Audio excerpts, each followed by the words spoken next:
You're listening to an iHeart podcast. Yo, K-pop fans, are you ready? It's your boy Bomhan, and I'm bringing you the K-Factor, the podcast that takes you straight into the heart of K-pop. We're talking music, idols, exclusive interviews, and even the real behind-the-scenes K-pop stories. Plus, you, the fans, you're part of the show. And you can get a chance to jump in, share your opinions, and be part of the conversation like never before. And trust me, you never know where we might pop up next. So listen to the K-Factor starting on April 16 on iHeartRadio app, Apple Podcasts, or wherever you get your podcasts. This isn't just a podcast. It's a K-pop experience. Are you in? Let's go. 70% of Americans are living from paycheck to paycheck. Not black people, not brown people, everybody. And whether you're white, black, red, brown, or yellow, you want to see some more green. Can I get an amen? Hey, this is Financial Literacy Awareness Month. Tune in to Money and Wealth with John Hope Bryant, a podcast that breaks down financial freedom in a way that's real, relatable, and rooted in empowerment. From rebuilding your credit to starting your wealth journey, I give you all the tools to rise. I'm going to break down how the modern economy works. This is what they never taught you in school. You're not dumb and you're not stupid. It's what you don't know that you don't know is killing you, but you think you know. To hear this and more practical wisdom, open your free iHeartRadio app, search Money and Wealth with John Hope Bryant, and start listening today. If money is a taboo topic and nobody wants to talk about it, how can we be educated on something we're unwilling to talk about? April is Financial Literacy Month, and Black Tech Green Money is where culture meets capital. Each week I sit down with Black entrepreneurs and leaders to share their blueprint for building generational wealth through tech, innovation, and ownership. Once we know more, we can have more. One thing that we tell our clients is the more that you learn, the more that you earn, but you have to be willing to learn. To hear this and more game-changing insight, listen to Black Tech Green Money on the iHeartRadio app, Apple Podcasts, or wherever you get your podcasts. Hi, I'm Sam Mullins, and I've got a new podcast coming out called Go Boy, the gritty true story of how one man fought his way out of some of the darkest places imaginable. Roger Caron was 16 when first convicted. Has spent 24 of those years in jail. But when Roger Caron picked up a pen and paper, he went from an ex-con to a literary darling. From Campside Media and iHeart Podcasts, listen to Go Boy on the iHeartRadio app, Apple Podcasts, or wherever you get your podcasts. Ever wonder what it would be like to be mentored by today's top business leaders? My podcast, This Is Working, can help with that. Here's some advice from Jamie Dimon, the CEO of JP Morgan Chase, on standing out from the leadership crowd. Develop your EQ. A lot of people have plenty of brains, but EQ is, do you trust me? Do I communicate well? Develop the team, develop the people, create a system of trust, and it works over time. I'm Dan Roth, LinkedIn's editor-in-chief. On my podcast, This Is Working, leaders share strategies for success. Listen on the iHeartRadio app, Apple Podcasts, or wherever you get your podcasts.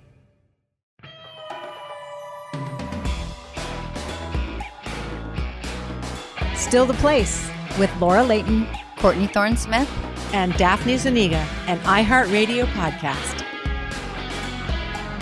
Hello, everyone. Hi, guys. How are you guys? So good to see you. Always good to see you. Another recap today. Another recap. It's so wild how this show is not what in my mind, 30 whatever years later, the show is so much more than I thought it was. This episode especially is very different from what we've gotten used to in our Melrose world.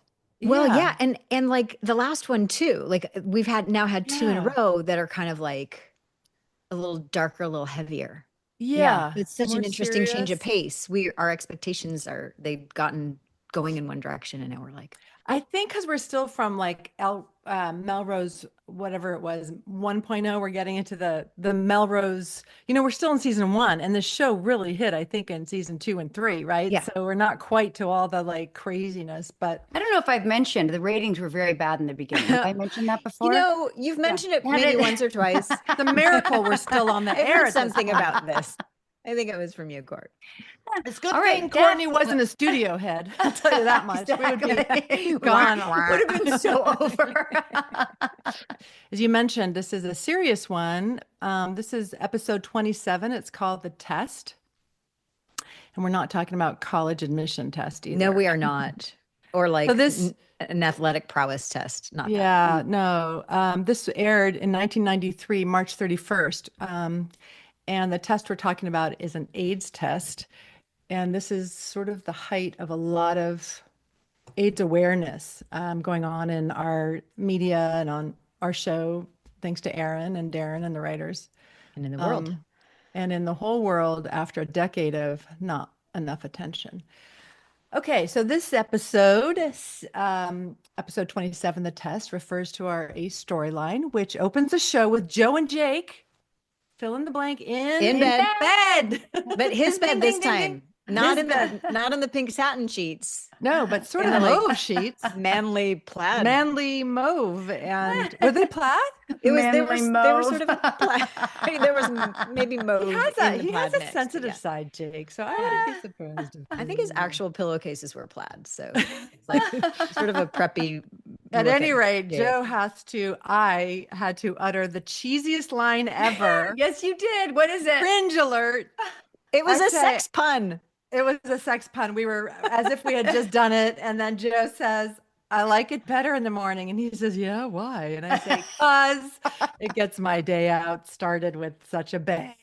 Such a sex guy pun. line. You I love it. committed, Daph. You committed. I was so impressed with But you. I read it.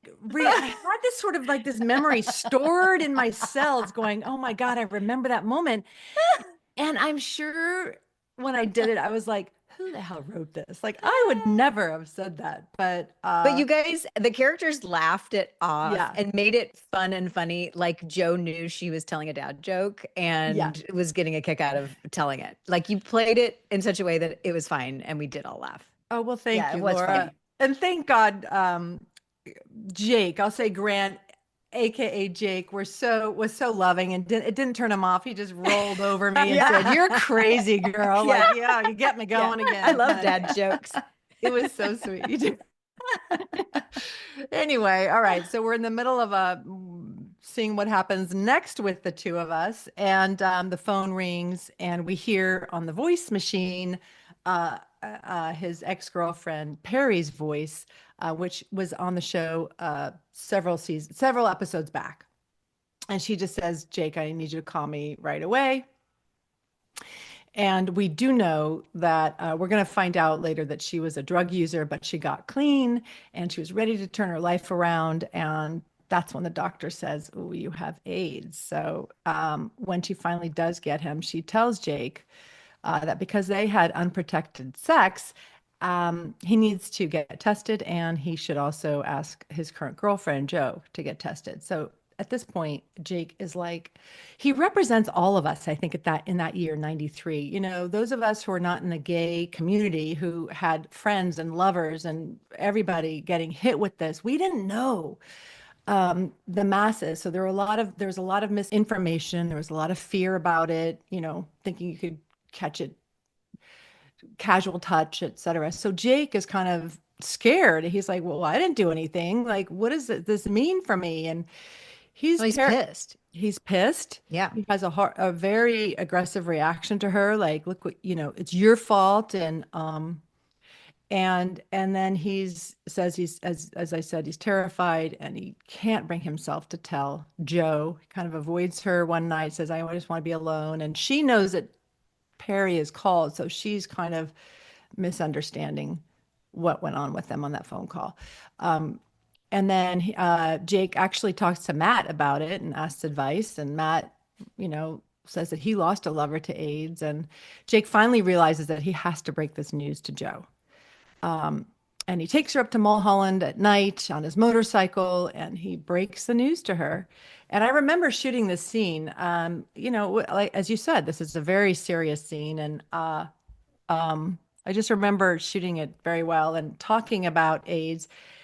And as you know, I was aware that we were bringing to our audience a real issue in the zeitgeist in the world right then. It wasn't just a Melrose Place drama. I definitely remember that. Anyway, so he says, do you remember that time that we were at that restaurant, which we all saw in a few episodes back when they were at the restaurant? Sexcapades. The sexcapade. And before the food comes, they're like, we got to get out of here. And they run home. And neither of them wanted to break the mood with pulling out protection, as they talk about there on the overlook of Mulholland. And so, again, this is very common. People didn't want to break the mood, you know, so people did have unprotected sex, which is exactly how you can get it. So Joe at the very end of that scene says, "We'll get through this together, Jake. Don't worry." So they get tested and they have to wait 24 whole hours, and they escape to the desert to try to get their mind off it.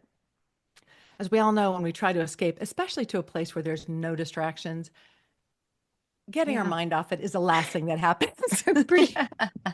Not very distracting, is it? No, but it was a really sweet scene, I thought, by the campfire. And they talk about, they have a new perspective of life now because they don't know what this test is going to tell them. They either have a potentially deadly disease or not. And he talks about how he doesn't want to take life for granted anymore. And then he uses the L word for the first time. He says he loves her. She says she loves him. Good, he said it first. And then the light, the camera pulls out and we have that lovely campfire in the desert scene under the stars. And then he has a nightmare. Jake dreams that he's tested positive. Of course, we used that recently in another episode where somebody we didn't know it was a bad dream. I don't remember it offhand, but it's a great device, where it's just a scene opens and the doctor comes in and says, you've tested positive. And he's like, what? And then boom, he wakes up in the morning in the desert in the sleeping bag and gets Joe up and is like, come on, we're out of here. Let's go get some breakfast at a diner. And then they're going to head back to the city and hopefully get their negative results. They do both test negative. They each go to their separate doctor. And we have a cut back and forth where each of them ask very pointed questions about it so that our audience can get the answers, just as our characters, Joe and Jake, will get answers. Doesn't mean you're immune to it. Keep having safe sex. You should get tested again in 6 months because it could be in you, but not showing up, the virus. So that's another chance to tell our audience about the details of AIDS that they want them to know. So to finish off the whole, I'm just going to jump ahead for a minute because Jake, the good man that he is, ends this whole episode with going back to Perry after he's gone through this whole journey and apologizes for his initial reaction, apologizes and asks how she really is. And she says, I'm okay. I take my medicine. But you really get a sense. I thought Michelle Johnson, was it? Yes. Yeah, that she was really good in this. She just, she's living with it and she takes her medicine, but some days are bad and most days are okay. And he says, look, we've never given being friends a try. Let's give being friends a try, and gives her a big hug. And they have that kind of closes out the whole show. That's that story. Then we come back to the top and we'll see Allison, who we know from last episode has decided to stay. So she wants her old job back. Makes sense. But unlucky for her, Lucy, after rolling her eyes, says, well, you have to go interview for your old job with none other than Amanda, because she's made Amanda in charge of hiring. So we're like, oh, great.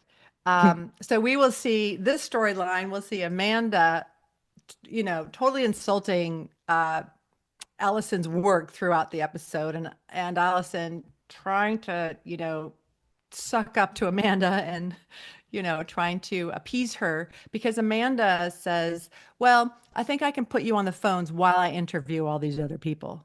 Of course, I don't think we see any other interviews, but she's just putting her through the ringer. She's just like, go back to being a secretary. Yeah. Be a secretary. So finally, after a while, Lucy finally tells Amanda, look, you need to hire her back. There's no reason to not. This is not a sorority. I don't care if you're best friends or not. You have to hire her back. So she calls Allison in and lets Amanda take credit for deciding to bring Allison back. She makes Amanda take credit for it. Yeah. She makes her decide to take her back. And so she does. I mean, I really noticed the shoulder pads, and you, Courtney, talked about that just recently in real life, how you would order them from Home Shopping Network or something in bulk. This was it. It was the look. You couldn't have a normal shoulder. That was just like, you had to have this. So, and she did. And she did this one. And I especially made a note of that lime green suit with the corset ties at the back. I'm sorry. You did it very well. You wore it very well. But at any rate, so she finally confronts Amanda and says, look, let's have it out. I know this is about Billy. And then Amanda insinuates, as she always does, that she and Billy are still talking and we're actually seeing each other and talking. And Allison's like, what? And she is so gullible and huffs off.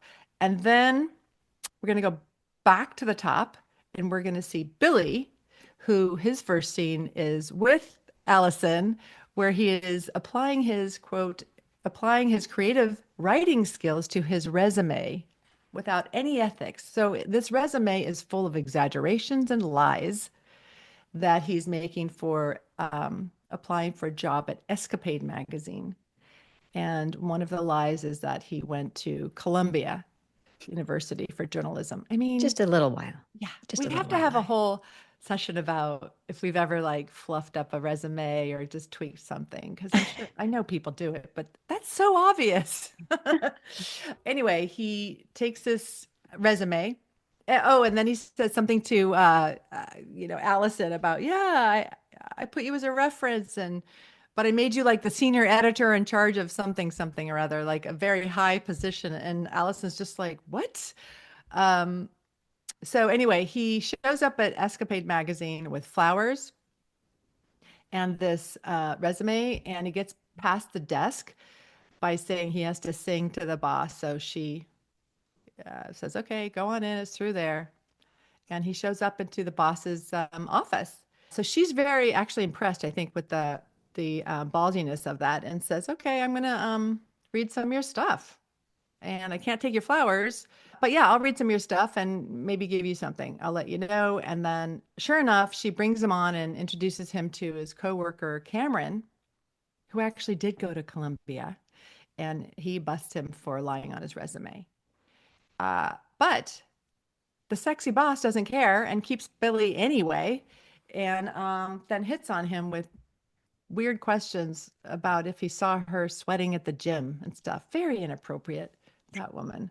Yeah, I mean, I think the overall feeling of the episode was really heavy. So it is definitely the primary storyline, and it's the primary like feeling, I thought, of the episode. Like it was kind of a downer. I mean, obviously a very important topic, but just a total energy shift from where we thought we were going in the show. And it's definitely like a super important topic that was, I think all of us sort of felt like it was a little bit of a one long episode of a PSA for. Yeah, it was. And this issue, was important to Aaron Spelling and Darren, but Aaron Spelling this very year produced And the Band Plays On, which was the discovery of AIDS starring Matthew Modine, and it had a stellar cast. I don't know if you guys remember that back in the day. I remember everyone auditioning for it, and this cast was amazing, with Matthew Modine and Richard Gere and Lily Tomlin, and I mean, Ian McKellen. It just went on.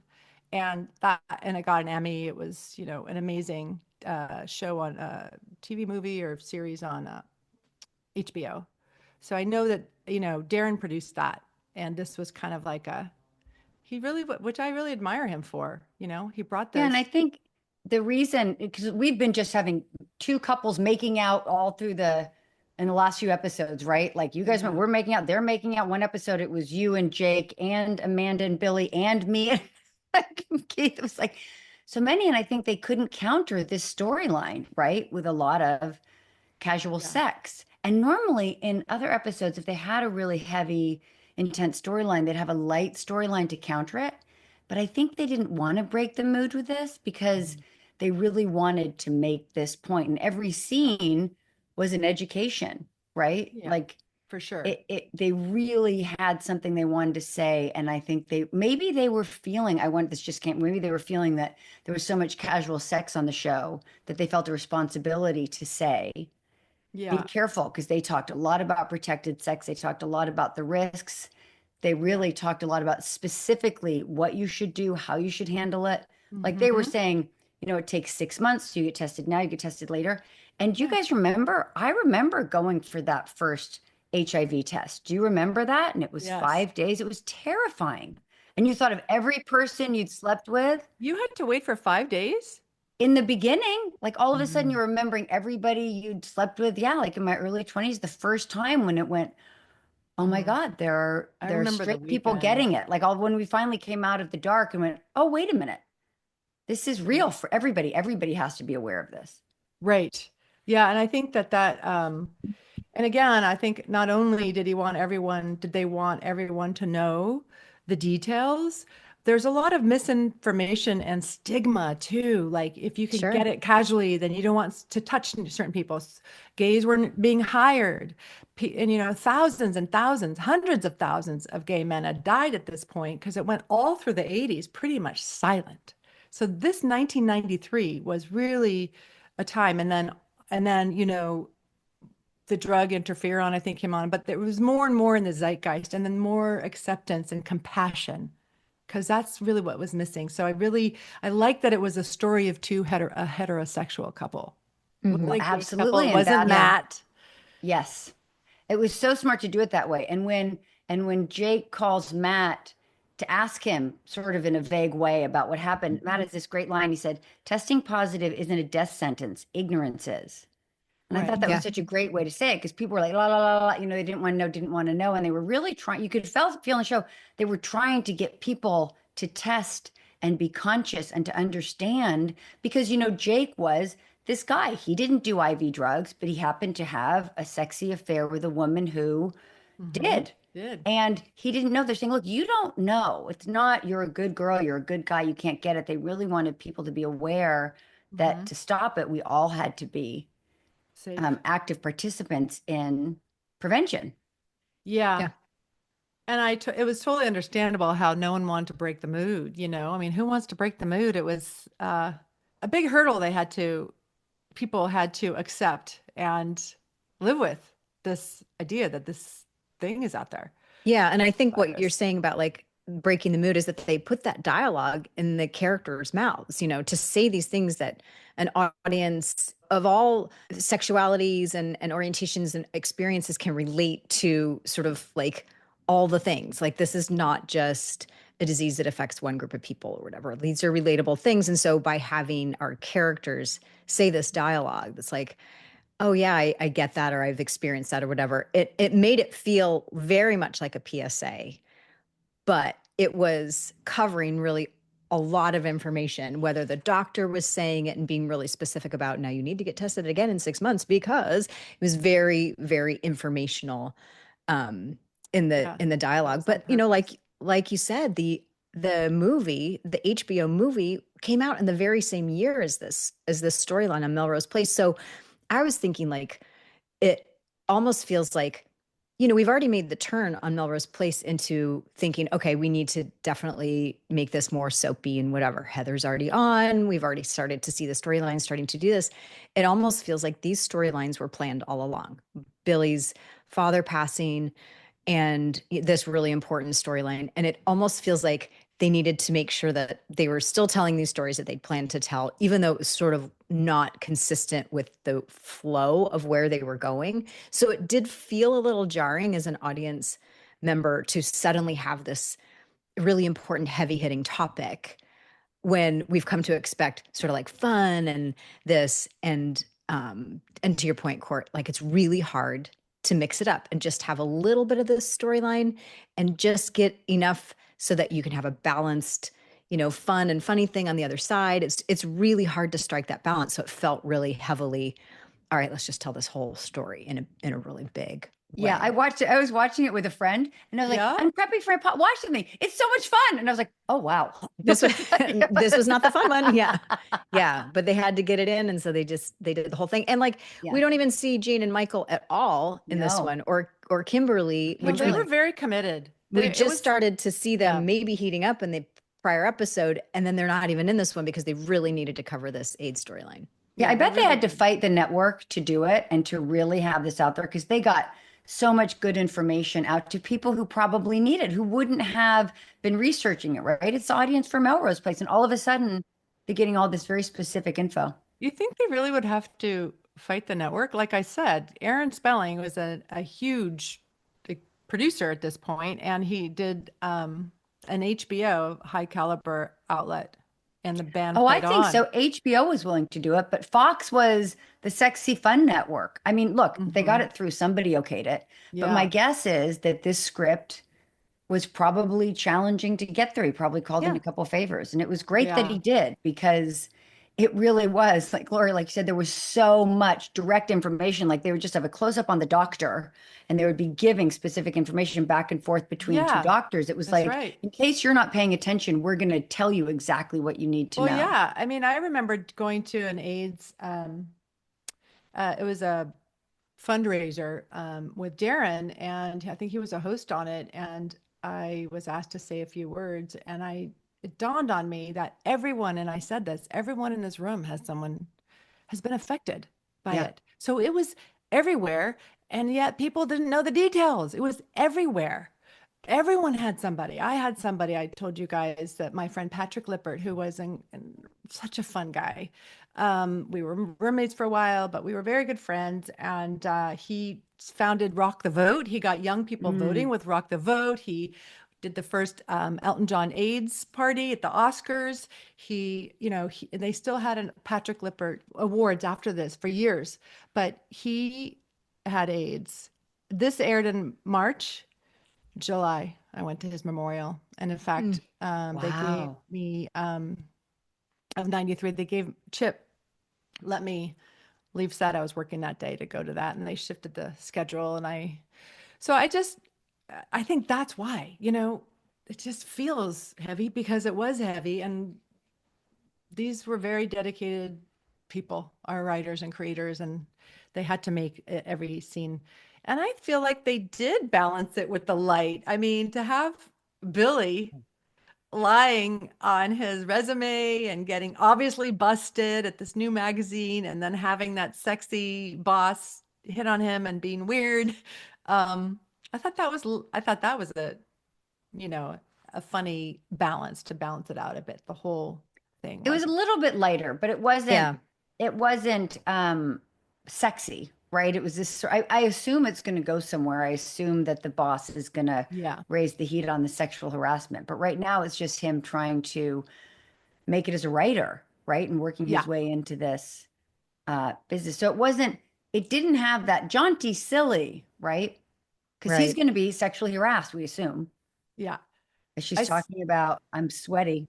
Caught in his lies too. We start to see that his resume lies may come back to haunt him. Although it's not clear if she is aware that he's lying, but the partner that he's at the desk with, is the one who sort of calls him out, like, "Hey, you went to Columbia, so did I." And all of a sudden, that's like, what year? Yeah, 2 years different. Do you think he knows? Do you think the guy knows? I mean, I certainly think that, because he calls him out, because Billy tries to blow it off and say, it was a big school. Well, no, it's not. He totally calls him out, especially like within the journalism department or whatever. Like you might know somebody that was only 2 years apart in the same department. Yo, K-pop fans, it's your boy Bomhan, and I'm bringing you something epic. Introducing the K Factor, the podcast that takes you straight into the heart of K-pop. We're talking music reviews, exclusive interviews, and deep dives into the industry like never before. From producers and choreographers to idols and trainees, we're bringing you the real stories behind the music that you love. And yeah, we're keeping it 100, discussing everything from comebacks and concepts to the mental health side of the business. Because K-pop isn't just a genre, it's a whole world, and we're exploring every corner of it. And here's the best part. Fans get to call in, drop opinions, and even join us live at events. You never know where we might pop up next.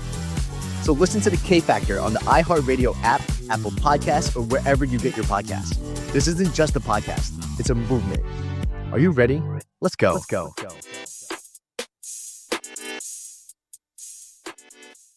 I'm Clayton English. I'm Greg Lott. And this is season 2 of the War on Drugs podcast. Yes, sir. We are back. In a big way. In a very big way. Real people, real perspectives. This is kind of star-studded a little bit, man. Yeah. We got Ricky Williams, NFL player, Heisman Trophy winner. It's just the compassionate choice to allow players all reasonable means to care for themselves. Music stars Marcus King, John Osborne from Brothers Osborne. We have this misunderstanding of what this quote-unquote drug thing is. Benny the Butcher. Brent Smith from Shinedown. Got Be Real from Cypress Hill. NHL enforcer Riley Cote. Marine Corps vet, MMA fighter Liz Caramouche. What we're doing now isn't working, and we need to change things. Stories matter, and it brings a face to It them. makes it real. It really does. It makes it real. Listen to new episodes of the War on Drugs podcast Season 2 on the iHeartRadio app, Apple Podcasts, or wherever you get your podcasts. And to hear episodes 1 week early and ad-free with exclusive content, subscribe to Lava for Good Plus on Apple Podcasts.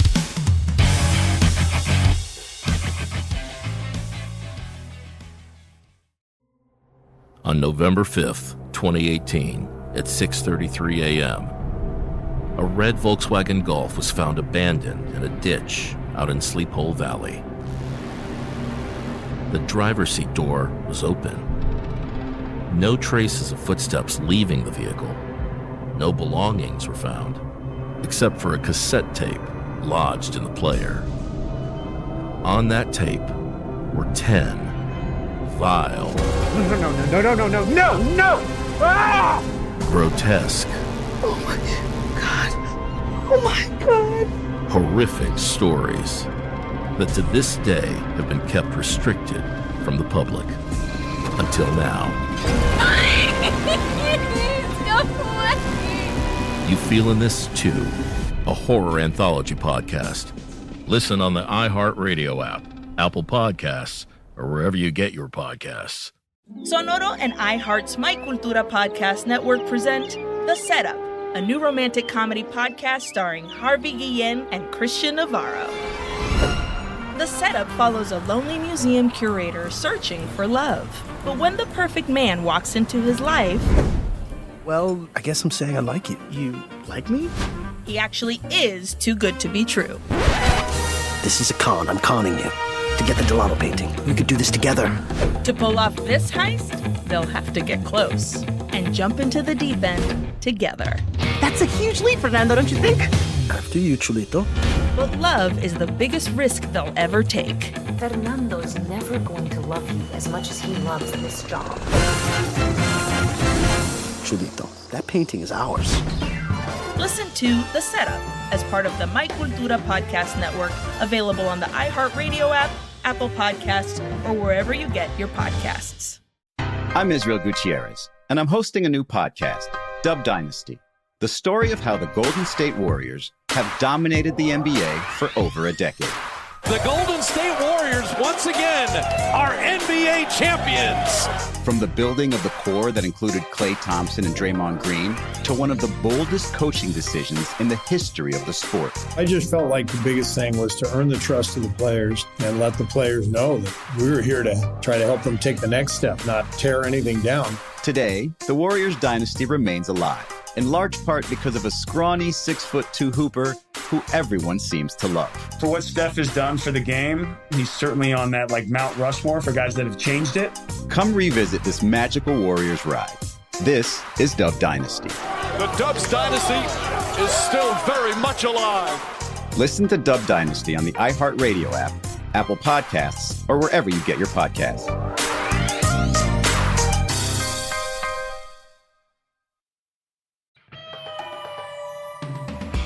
That is sort of funny, but it did not seem clear to me whether the female boss herself was aware that he lied all that on his resume. She seems mostly just interested in him because he's good looking and he's a good enough writer that she wanted to give him the chance at the job.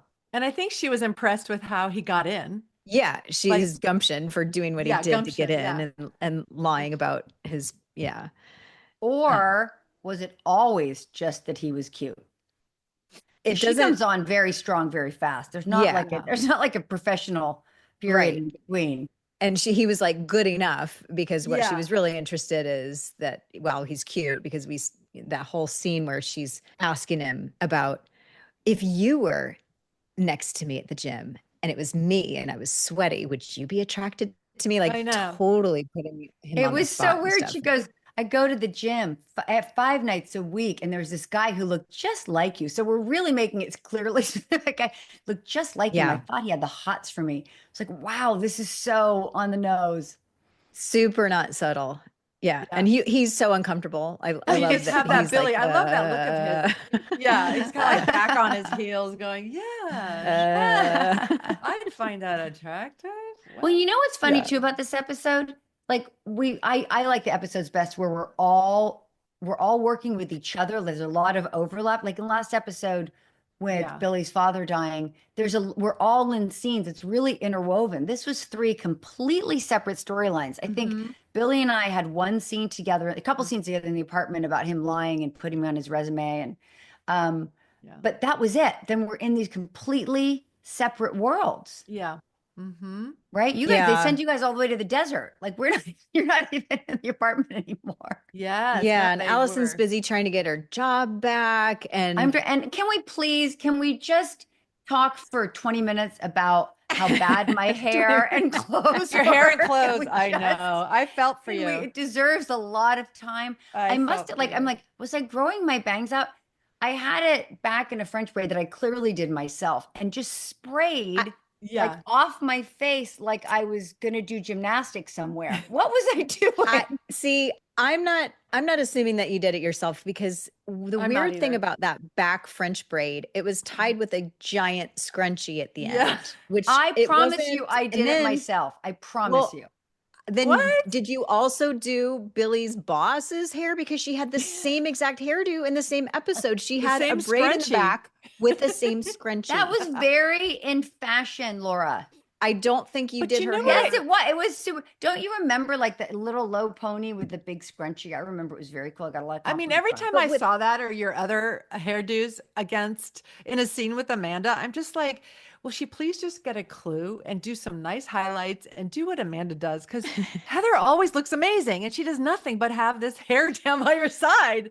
And I'm like, why is Allison going all over and doing all these circus tricks with her hair? Too much. Well, and then remember the outfit when I'm at the desk and I've got huge voluminous linen pants, a weird mock turtle turquoise thing, and then a huge tapestry jacket. Yeah.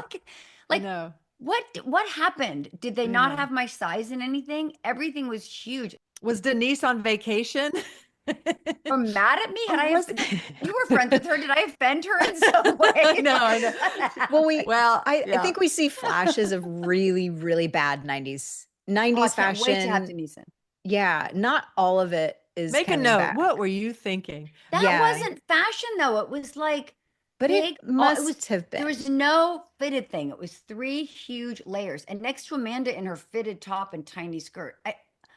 It could have been from above. I wonder if Courtney, they said, look, we need to make, they've decided that Amanda's the sexy one, because a lot of things they put you in this baggy stuff because you are sexy and you had this body. And I'm wondering if it came from on top. You know how they said shorten the skirts? Well, maybe they're like, put her in volume against. No, because this is when they got the note. This is probably, remember, Denise. Right after this. Shorter, brighter, tighter on Allison. This is more probably tapestry. the episode. They were like, what is happening there? That has to stop. No more brocade. Like 3 layers of tapestry. Like they just said, it was like Gone with the Wind. They're like, you know what? Nobody's using these curtains. Let's make these into a jacket for Allison. Yeah, totally. Well, I don't really want to see the giant braid down the back with a big scrunchie anymore, and a business suit, even if that business suit is this pale lime green with corset laces in the back. Also bizarre. Like the whole thing in the back. Double-breasted dress with the corset. I think you guys wore a lot of those though, Court. I remember Allison, D&D had a lot of these suit jackets that were like with the shoulder blades, double-breasted, some big buttons, but shoulder pads like this, and then a little skirt under. That's what I remember a lot of. Well, I do. No, look, I've said this before, but I had huge breasts, and I was so self-conscious. I know you do keep saying that. Is there a reason? I know because I'm watching it going, holy smokes! I mean, I was so self-conscious. So that was Denise was kind of stuck because I wanted to hide. I didn't know that I should have been fitted, right? I would have been better doing fitted, but I was trying to hide them, which means you end up wearing these voluminous things with huge arms. Like I was looking at the way the arms were fitted. And it was like their yeah, arms, big. like huge Yeah, sleeves. sweaters were like that too. Mm-hmm. Nothing fitted. Everything was so huge. And then in this one, I had this like weird bra that had a seam in the front that looked like those 50s bras. Remember, they were like made of iron. It's like, Yeah. well, I have a seam in my, what is happening? I was like, Yeah. You know, not everybody has this like memorializing of their early 20s or their youth on film. And we have this weird thing that we get to go back and see it for better or for worse, and then just This one get to is see the worse. earlier version of ourselves. Not everybody gets to have that, and or Well, a not lot of everybody it's has to not. have it. And I don't think a lot of it's flattering now. yeah, it's not always easy to see that, and it brings up those feelings like, gosh, I remember feeling insecure about this or that, and now I have to watch it all over again, and I know it's not always easy well, and to also see it in the played defense back. of all the hair and makeup people, I had a rule that I would only give them an hour to get ready. So I do hair, makeup, and wardrobe in an hour, and I wouldn't give them any more time. So some of that is my fault because they're like, well, we got to do the best we can do in an hour. So they were halfway through, and then you just went back to your trailer to like do a quick French braid and grab a scrunchie. I'll do my own braid. Somehow I wasn't processing it. I It'll be never did fine, 'cause anything I in wasn't an hour. processing it would be there forever. Do you remember the guys would just breeze in and breeze out like that? I wanted to be like the guys, and I was the the It didn't work opposite. out for me. I was like, however long it takes. I mean, whatever. If I need That's why extra you work, looked so just great. give me some extra time. I don't I know. remember being in the makeup trailer and I was like, okay, I'm ready. And then Heather would be next to me, still getting like teased and this and that. I'm like, hey, I'm not quite ready yet. Can we just see what she's doing? I'll be ready in a minute. So what are you using on the lip over there, Lona? But I just didn't know. And you remember that time too. Like I'm clearly trying a new hairstyle where I'm pulling it back. I didn't know, like now I've settled on this hairdo that I will have for the rest of my life, that it was just like, now I know, I'm like, this is what works. I'm not going to try. I'm not doing anything different anymore. This is it. So just lock it in, because I feel like I was trying something new, and I was trying it on TV. Like that's not where you want to try the huge amounts of hairspray and the homemade French braid. On the topic of trying new hair on television, Yeah, we you haven't did a gotten lot. there yet, but Totally. I kind of had a lot of experience in trying new things and just like going out Hair on and screen Yeah. with that, under the umbrella of like, it was a character, but still, it was like, But Laura, don't if you my hair was cut remember- short, let's flip it out, Don't you remember them having instinct and initiating hairdos?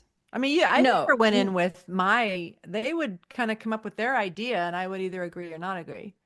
Well, my character and the hair and stuff, I was specific and I think unique on the show, because I was definitely sitting in the hair chair and we we're going, what do we want to do today? And we collectively would come up with something that was, oh, this is funny for Sydney, So it wasn't necessarily a reflection of my personal taste, but it was like, what do we think is really fun and funny for this character? Because we seem to be given the permission to do so. And I thought that was a really fun element. It sounds fun.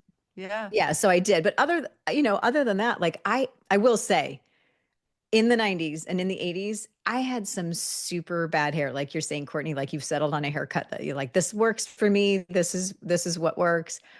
I went through I tried everything. And I have some really bad, I should try to find some really horrible that I cannot blame on a character. That was something I did all by myself. All by myself. I picked it out of all the others. Yeah. I remember doing a movie in 86 or 7 and they wanted me to get a perm. Oh, I got plenty of those. So I got Lots the of perms. perm. We frizzed it out, curled it out. They dyed it black. And I just had this whole like thick, permed thing. Courtney, did you ever get a and perm? Shoulder blades? Honestly. I mean, shoulder pads. Yeah, my sister gave me a home perm. I can show you. I have a picture of it right here. I carry it with me. I think we should all find a perm photo and share. Yeah, absolutely. Yeah, my sister did it all by herself. I think that perm that I got lasted 2 movies because I remember another one right after it. Well, we're just going to work with it.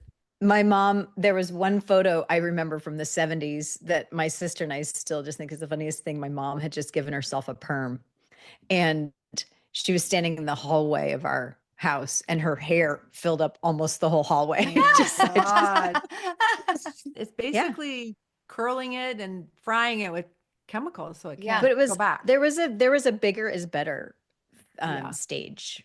My for sister a got a good- perm once at the beauty salon, and she was riding her bike back and using a hair pick on the way. By the time she got home, it was just like huge. She was horrified. Yeah. No, but we thought it looked good. That was what we were going for. Bigger the better. No, I wanted the 8 is enough.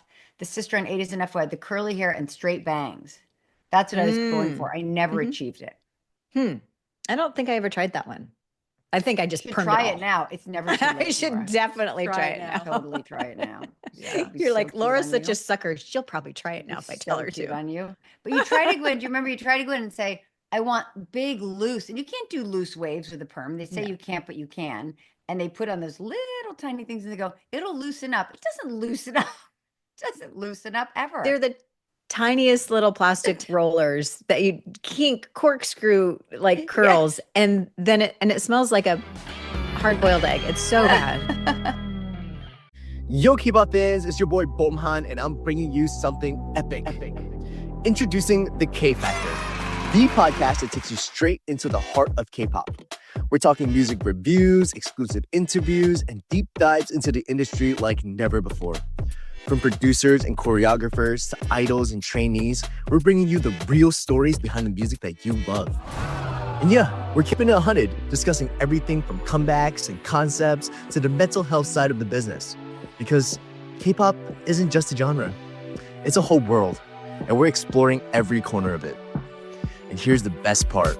Fans get to call in, drop opinions, and even join us live at events. You never know where we might pop up next. So listen to the K Factor on the iHeartRadio app, Apple Podcasts, or wherever you get your podcasts. This isn't just a podcast, it's a movement. Are you ready? Let's go. Let's go.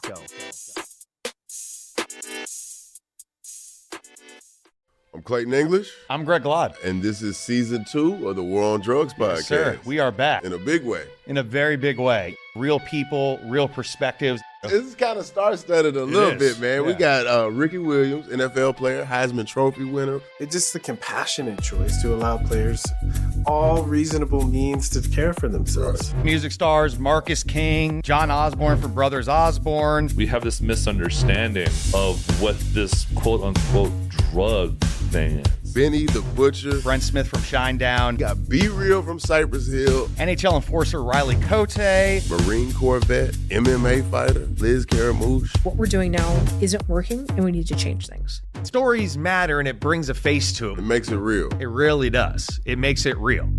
Listen to new episodes of the War on Drugs podcast season 2 on the iHeartRadio app, Apple Podcasts, or wherever you get your podcasts. And to hear episodes 1 week early and ad-free with exclusive content, subscribe to Lava for Good Plus on Apple Podcasts.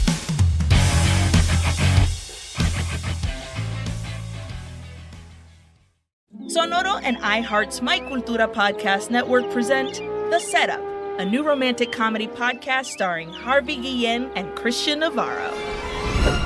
The Setup follows a lonely museum curator searching for love. But when the perfect man walks into his life, Well, I guess I'm saying I like you. You like me? he actually is too good to be true. This is a con. I'm conning you. To get the gelato painting. We could do this together. To pull off this heist, they'll have to get close and jump into the deep end together. That's a huge leap, Fernando, don't you think? After you, Chulito. But love is the biggest risk they'll ever take. Fernando's never going to love you as much as he loves this job. Chulito, that painting is ours. Listen to The Setup as part of the My Cultura podcast network, available on the iHeartRadio app, Apple Podcasts, or wherever you get your podcasts. I'm Israel Gutierrez, and I'm hosting a new podcast, Dub Dynasty, the story of how the Golden State Warriors have dominated the NBA for over a decade. The Golden State Warriors, once again, are NBA champions. From the building of the core that included Klay Thompson and Draymond Green to one of the boldest coaching decisions in the history of the sport. I just felt like the biggest thing was to earn the trust of the players and let the players know that we were here to try to help them take the next step, not tear anything down. Today, the Warriors dynasty remains alive, in large part because of a scrawny 6'2" hooper who everyone seems to love. For what Steph has done for the game, he's certainly on that like Mount Rushmore for guys that have changed it. Come revisit this magical Warriors ride. This is Dub Dynasty. The Dubs dynasty is still very much alive. Listen to Dub Dynasty on the iHeartRadio app, Apple Podcasts, or wherever you get your podcasts.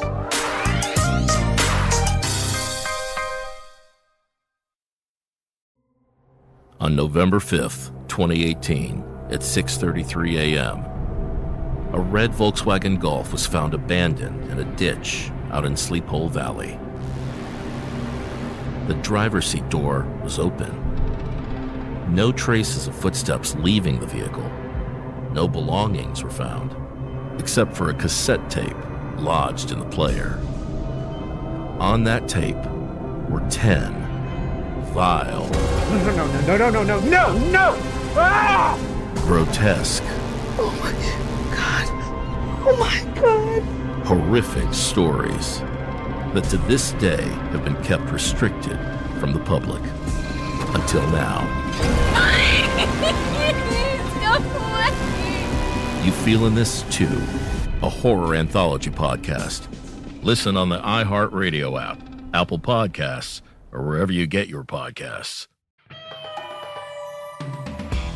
But so let's talk more about this storyline, because Amanda has this great line that I wrote down. It made me laugh so hard. What is it? She says, so Allison is forced on her to work with her again, and she's making her do all the drudge work, and she's rejecting all of her reports. Yeah. And then Allison, in this I loved my tone. I was like, we were friends, remember? I know. Sucking up. Yeah. Remember? And then she says, let's get one thing clear. In the past, we let friendship get in the way of our professional relationship. Let's not make that mistake again. I was Yeah. like, oh, and then I have to make this point. This is on another storyline, but back when I have to go back to Joe and Jake because I forgot about this. So Joe and Jake are in the desert and they're talking about life and how short life is. And Joe says, out of nowhere, I never thought I'd live past 30. That's how old my mother was when she committed suicide. Mm-hmm. Yeah. And She then just sort of dropped it there. Jake doesn't say, tell me more. Then he goes, I love you. And then off they go. It's like Yeah. No, she I has. would have She called knows. that a We know. relationship red flag. No. She's mentioned it before. Remind me when that Really? was, Out of the blue. because I don't remember it as like making it make sense. I felt like in that scene, like you're saying, Courtney, that she really just dropped it there, and I kind of went, Yes. well, that was big, and it wasn't addressed enough, because then I started going, wait, did we already know this? Did we? And I wasn't clear enough that we already knew this information. I thought that was such huge information to just leave there right That's there, what and for I Jake thought. not to Well, really. I remember her saying something when she first comes in the show. When she first comes in, I don't remember who she's talking to. But that your mother died, not that she committed suicide. No, that she Yeah. committed suicide, but it wasn't a lot. It's not like a memorable part of Joe's history, but Oh, okay. I do remember that. But it's still, I think the whole thing is, don't forget, this is that limbo of they've taken the test and they don't know the result. And they're both talking about how, really deep kind of like life changing perspective on life things. And so I think she's sharing with him, because they're really going deep. They're both going deep. So is Yeah. he. And so I just feel, and in the desert, and all the parameters fall away, and your roles that you usually are with each other fall away. And, you usually just jump in the sack and get, tipsy or whatever, or vice versa. But, Both work, they either don't way. they don't have that. And I think that, because I think she's about 30, right? So she's saying, like, I thought I'd be dead shortly. And she could be, they could be. They don't know. And it's Yeah. very scary, because Perry just said, we had unprotected sex not that long ago. You've had it with your girlfriend. I have AIDS. Go get tested. And so this is at 24 hours or whatever, where they're, oh my God, what if? And so you're imagining your life over. And that's what I think, like, that was Yeah. added to the It really was. It added but to I their did think- relationship too. I think it deserved a follow-up question. Let's just say that. I think it deserved a little curiosity. Something. It felt like a lot to just leave there. And by then Jake saying, well, what do you mean by that? How did she do it? Or Or not, what do you not that kind of follow-up question, just more like acknowledging that must have been, wow, that's huge in your life. Heavy. And Yeah. do you want to talk about it or something? Who knows? But it did feel like just sort of plopped there and that he didn't follow up. Well, I guess for They had me, a lot to because deal with. I feel like all of their scenes were, I mean, up in the Mulholland Overlook at night, that was a big deal. That's where he says, I may have AIDS and you may have AIDS. We got to get tested. So I just feel like every scene that they went through was an invitation and a safety to go even deeper. That's what I felt. Yeah. Remembering these scenes, like, wow, Yeah. we're going. So by the time I got there, it didn't seem like just to jump out to me, but that's because I was in the storyline, I think. Well, I think in this episode too, we see that we've turned the corner for Amanda to be bitchy. Like her character is going to be bitchy, where as if it started, with maybe not having her. I think now we're clear that's going to be okay for her character. And I also think we've established firmly that like Matt is the go-to guy.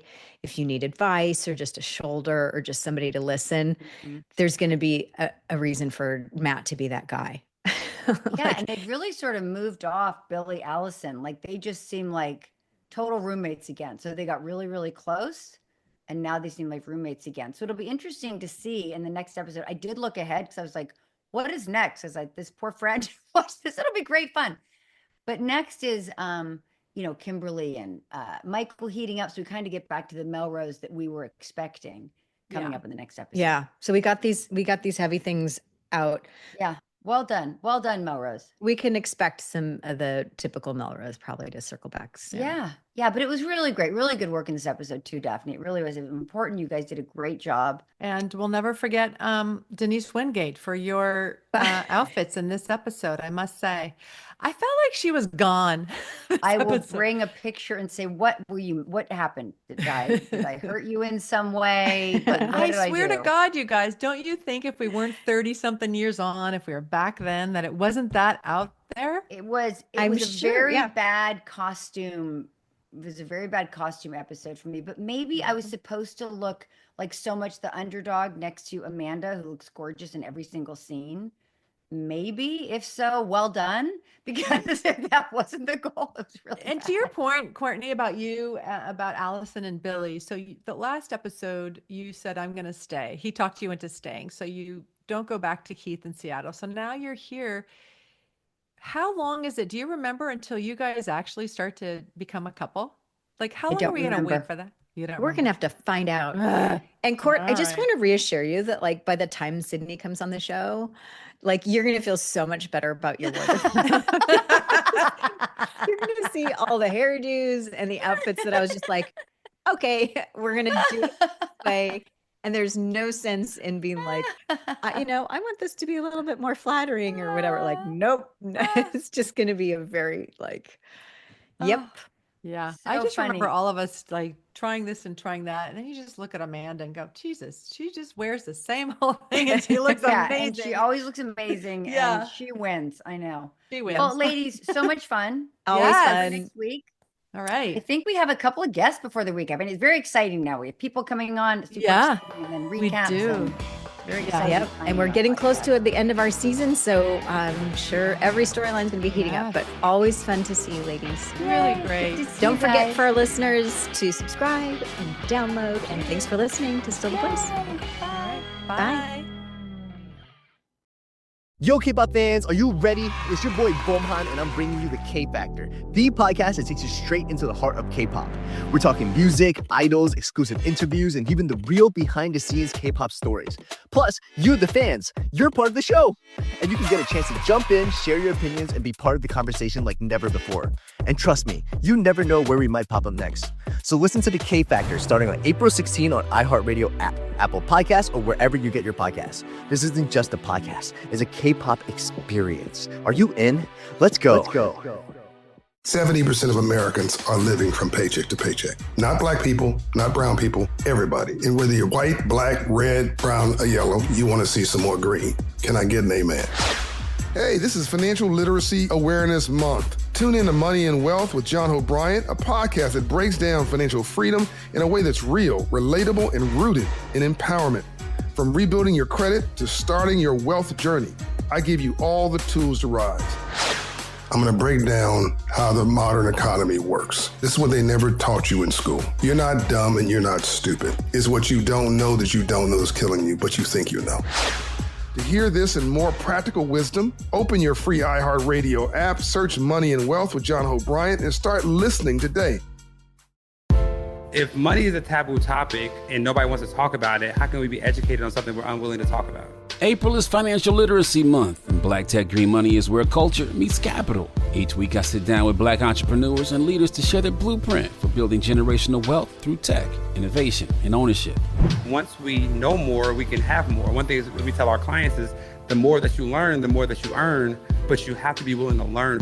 To hear this and more game-changing insight, listen to Black Tech Green Money on the iHeartRadio app, Apple Podcasts, or wherever you get your podcasts. Hi, I'm Sam Mullins, and I've got a new podcast coming out called Go Boy, the gritty true story of how one man fought his way out of some of the darkest places imaginable. Roger Caron was 16 when first convicted. Has spent 24 of those years in jail. But when Roger Caron picked up a pen and paper, he went from an ex-con to a literary darling. From Campside Media and iHeart Podcasts, listen to Go Boy on the iHeartRadio app, Apple Podcasts, or wherever you get your podcasts. Ever wonder what it would be like to be mentored by today's top business leaders? My podcast, This Is Working, can help with that. Here's some advice from Jamie Dimon, the CEO of JP Morgan Chase, on standing out from the leadership crowd. Develop your EQ. A lot of people have plenty of brains, but EQ is, do you trust me? Do I communicate well? Develop the team, develop the people, create a system of trust, and it works over time. I'm Dan Roth, LinkedIn's editor-in-chief. On my podcast, This Is Working, leaders share strategies for success. Listen on the iHeartRadio app, Apple Podcasts, or wherever you get your podcasts.